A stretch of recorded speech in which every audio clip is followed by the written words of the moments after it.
मैंने आप लोगों के लिए कुछ इंपॉर्टेंट पॉइंट्स लेके आया हूँ, कुछ ऐसी बातें जो आप मिस्टेक्स कर रहे हो जिसके कारण अटेम्प्ट्स लगने के चांसेस हैं।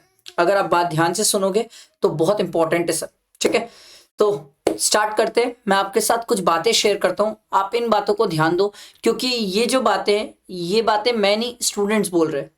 ठीक है, तो फाइनली सर ध्यान से सुनना, मेरी बात एकदम ध्यान से सुनना और आराम से दिमाग में बैठाना ये बातें, और फ्रेंड्स को भी शेयर करना, क्योंकि इन्हीं सब बातों में मैंने पॉइंट्स बनाए, इन्हीं सब बातों में आप कहीं ना कहीं फंसे हुए हो, और जिसके कारण सर अगर आपने गलती की तो ये आपको एक अटेम्प्ट भी लगा सकता है सर। ठीक है, तो hello friends, I am C A Vardhaman Nagar. ध्यान दो सर, मैंने कुछ बातें नोट डाउन करी है सर। सबसे पहली गलती जो स्टूडेंट अभी कर रहा है, मैंने मेजोरिटी ऑफ द स्टूडेंट से कनेक्ट किया, बहुत सारे स्टूडेंट है वो हर चीज करने की कोशिश कर रहे हैं, सब सब करेंगे अपन। तो मैंने एक स्टूडेंट से पूछा, भाई तू पहले ये चीज पढ़ा था? बोले नहीं, मैं तो पहले पढ़ा ही नहीं था। तो मैं बोला, भाई एक बात बता, जब तू ये चीज पहले पढ़ा ही नहीं तो आखिरी टाइम अचानक से नई चीजें करने की कोशिश क्यों कर रहा है? बोले सर ऐसा लगा कि एक आध दिन मेरे पास एक्स्ट्रा टाइम है तो ये भी कर लेता हूँ वो भी कर लेता हूँ। मैं बोला करने में दिक्कत नहीं है, वो चीज तूने साल भर पढ़ी नहीं, कभी पढ़ा ही नहीं, अब अचानक से तू उसको उठा के पढ़ेगा, कितना दिमाग में जाएगा? पहली चीज। दूसरी बात, नहीं जाएगा तो टेंशन एंजाइटी हो जाएगा, और उसके कारण जो बाकी चीजें पढ़ा उसकी क्वालिटी खराब हो जाएगी। पहली मिस्टेक, प्लीज नई चीजें ना करो। जितना कर लियो वेल एंड गुड, बस उतना। कोई चैप्टर छूट गया छोड़ दो, कोई बात नहीं सर। जितना करे उस पर मेहनत करो, उसको और बेटर करो, उस पर कॉन्फिडेंस रखो। पहली मिस्टेक।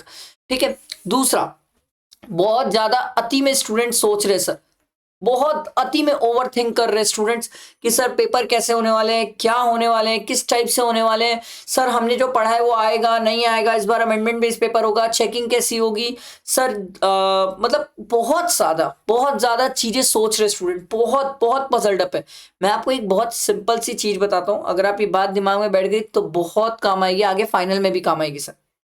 इंसान को ना टेंशन, प्रेशर, एंजाइटी सिर्फ दो ही चीजों के कारण होती है, या तो पास्ट या फ्यूचर। और अभी आप लोग दोनों कर रहे हो सर, पास्ट को भी सोच रहे हो कि पहले अटेम्प्ट्स में क्या हुआ, और फ्यूचर भी सोच रहे हो कि जनवरी में क्या होने वाला है। तो ये मत करो sir, please please over thinking मत करो। टाइम मिल रहा है, उस ओवर थिंकिंग के बदले जो पढ़ सकते हो, जो कर सकते हो, उसको और बेटर कर लो। क्लियर? तीसरा, ये तो बाप रे बाप, ये तो बहुत ही बड़ा इशू है सर। अरे बाप रे, कितने सारे स्टूडेंट है जो जिनसे मैं इंटरेक्ट कर रहा हूँ, बोध ग्रुप की तैयारी कर रहे हैं, सिंगल ग्रुप की तैयारी कर रहे हैं, हेल्थ इश्यूज आ जा रहे हैं, सर सर ज्यादा दुख रहा है, बहुत हेडेक हो जा रहा है, नहीं पढ़ पा रहे हैं, ये दिक्कत आ रही है सर। क्यों हो रहा है पता है? क्योंकि आप लोग बहुत ज्यादा कोशिश कर रहे हो सोचने की, और बहुत ज्यादा कवर करने की हर चीज कोशिश कर रहे हो सर। अब उसके कारण हो ये रहा है हेल्थ इश्यूज। अब हेल्थ इश्यूज के कारण क्या हो रहा है सर? 2 से 3 दिन आपकी पढ़ाई नहीं हो पा रही है। ठीक है, अब वो 2-3 दिन पढ़ाई नहीं हो पा रही है तो सर उसके कारण अलग ही प्रेशर क्रिएट हो गया। क्योंकि सर आप समझो, हेल्थ इश्यूज, तबीयत ठीक नहीं होगी तो कोई भी अच्छी इफिशियंसी से नहीं पढ़ पाएगा, नहीं पढ़ेगा तो उसकी क्वालिटी ऑफ स्टडीज खराब हो जाएगी, फिर वो उसमें प्रेशर में आ जाता है, अरे सर 2-3 दिन बीत गया, मैं तो पढ़ा ही नहीं हूँ, 2-3 दिन अब मेरे को लग रहा है सर मेरा नहीं निकलेगा, ये हो जाएगा वो हो जाएगा। ये एक सबसे बड़ा इशू है सर। सर हेल्थ को ध्यान रखना है सर। आपने इतने टाइम मेहनत किया आपने इतने टाइम मेहनत किया, इतने अच्छे एफर्ट्स दिए, सब कुछ करा है, थोड़े से के लिए आखिरी में आके चीजें मत बिगाड़ो। हेल्थ का ध्यान रखो। आप समझो मेरी बात, अगर एक स्टूडेंट एक दिन रेस्ट करके अच्छी हेल्थ रख के अच्छा एग्जाम दे सकता है तो वो ज्यादा अच्छा स्टूडेंट है एज कंपेयर वो स्टूडेंट जो उस दिन मर मर के पढ़ रहा है बट एग्जाम के टाइम पे हेल्थ का इशू आ जाए। बहुत कंसर्न होता है सर, हेल्थ भी छोटा मैटर नहीं है, जितनी आपकी पढ़ाई मैटर है ना सर, उससे ज्यादा बड़ा मैटर हेल्थ इशू होता है सर।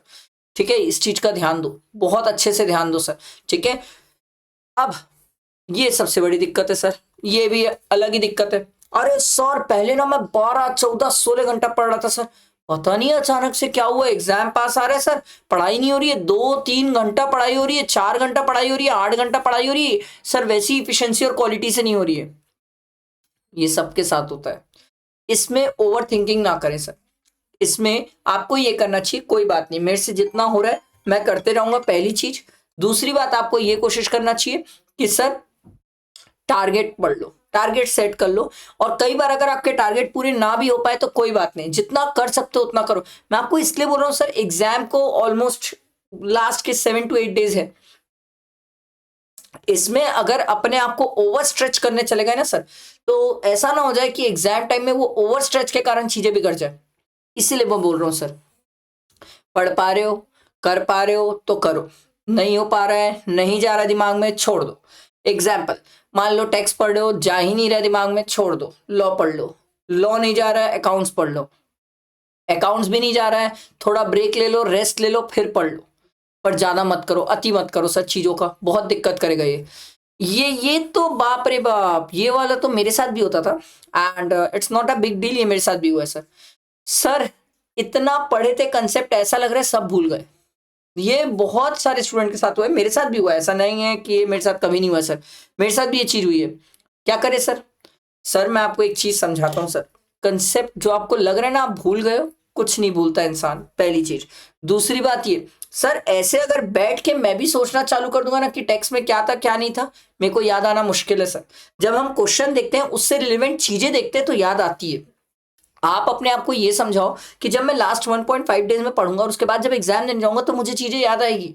अब भाई अकाउंट्स पढ़ते पढ़ते एक आदमी टैक्स सोचना चालू कर देगा तो सर दिक्कत है ना सर। लॉ पढ़ते पढ़ते वो आदमी टैक्स सोचेगा तो भी दिक्कत है, और टैक्स पढ़ते पढ़ते अकाउंट सोचे तो भी दिक्कत है सर। ऐसा ना करो, मत इधर उधर क्रॉस में भगो सर। जिस सब्जेक्ट में टिके हो उसी सब्जेक्ट में रहो, उसी सब्जेक्ट को पढ़ो। इधर उधर भागने की कोशिश मत करो कि मैं ये पढ़ रहा हूं तो उसको बैठ के सोचना चालू कर दिया, ये पढ़ रहा हूं तो उसको बैठ के सोचना चालू कर दिया। ये मत करो, अपने आप को कंट्रोल करो और इसको रोको सर, क्योंकि ये बहुत ज्यादा फ्रस्ट्रेट करेगा और परेशान करेगा सर। मैंने आपको ये सब चीजें बताई और ये मेरे पॉइंट्स नहीं है, ये मेरे नहीं है। मैंने जितने स्टूडेंट से इंटरेक्ट किया, जिनसे अपने स्टूडेंट से बात किया, वो लोग मुझे बताए कि सर ये सब दिक्कतें हम बहुत फेस कर रहे हैं।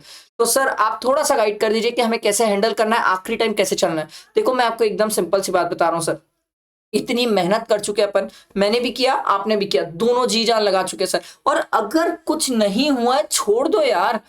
ऐसा नहीं है लोग की, ऐसा कौन बोल दिया आपको कि 100% लोग पढ़ के ही पास होते हैं? अरे लोग 50% सिलेबस में भी निकलते हैं यार, और लोग 100% सिलेबस करके भी फेल हो जाते हैं।